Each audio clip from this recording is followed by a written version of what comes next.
Hello and welcome to one of Holland's welding operations videos. This one is specifically focused on the safe setup and operation of one of our roller line projects. I'm Kevin Pfeiffer, General Manager of the welding group here at Holland, which includes our mobile fleet, which you will be seeing in the video today. Some would ask us, why does Holland put a video like this together and share it? Well, we are a rail solutions partner unlike any other. And in that partnership, we like to share our best-in-class welding technology and knowledge to develop tools like this to help our customers. So, first and foremost in that partnership is the safety of our people. We have a safety record that rivals the best Class 1 railroads. We're dedicated to the safety of each and every one of our employees, and at the core, we truly believe we will have zero injuries on every project every day. This video's main purpose is really to demonstrate the safe operations around a roller line project. And second only to safety is the quality of our weld, the product that we give our customers. Only after we set up a safe roller line do we believe we can have 100% quality on the project. And finally, we're going to talk about production. Yes, third in line after safety and quality is the production on a project.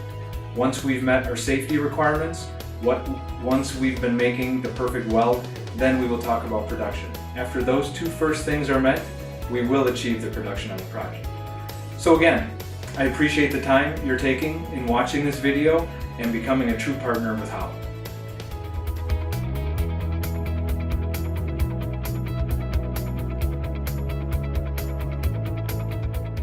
Jobsite standards. If using a standard mobile welder, there must be a minimum width of 40 feet and a minimum height of 14 feet. If using the extended reach mobile welder, there must be a minimum width of 16 feet and a minimum height of 25 feet. The site should be able to facilitate double the length of the longest string of rail that's going to be welded. The site must also be level within 2 inches from the first station to the last station.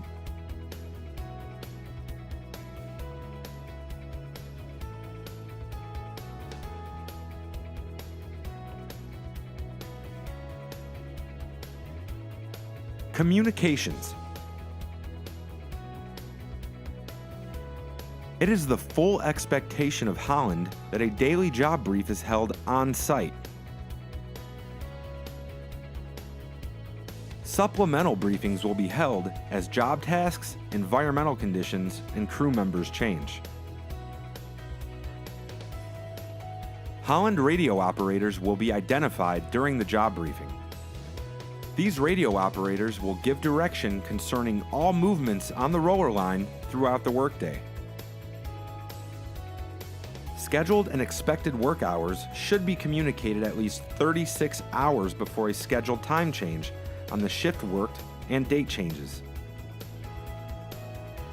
At the end of each shift, the Holland supervisor will present a daily production report to the customer EIC. This report will outline all events of the day's activities, and the customer EIC is strongly encouraged to make comments in the customer comments section of the report. If any Holland communications are unclear or ambiguous in any way, the customer should contact a Holland operations manager immediately to gain clarity.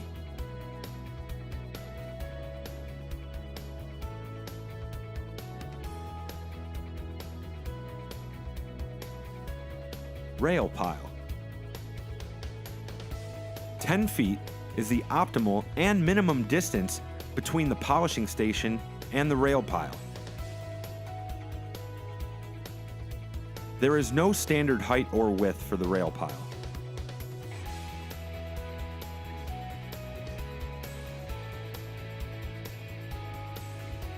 A uniform and neatly organized rail pile is required, as improperly stacked rail can cause the following problems: safety hazards, delays in production, diminished rail quality, and increased cost.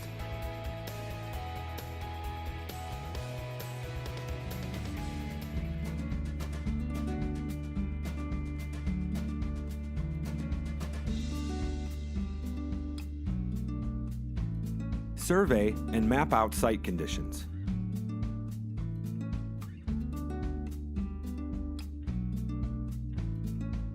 Mark the center line and the spacing of rollers.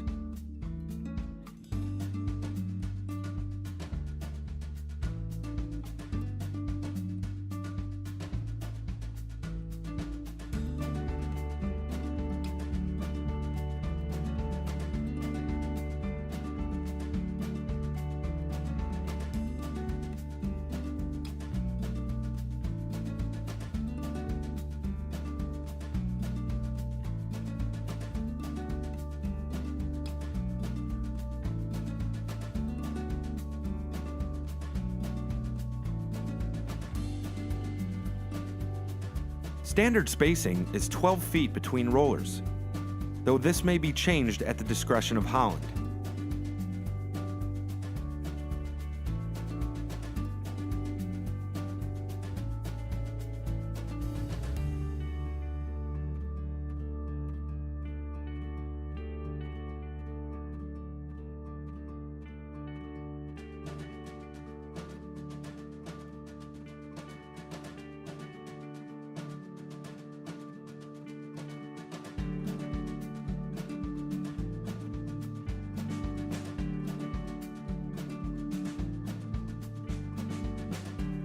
The customer supplies 2 ties height dunnage with minimum width of 4 feet for each roller.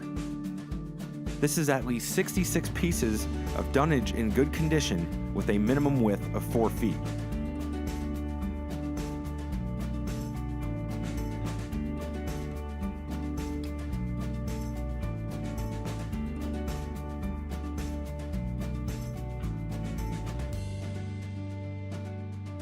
There must be a minimum clearance of 14 inches between the ground and the bottom of the roller.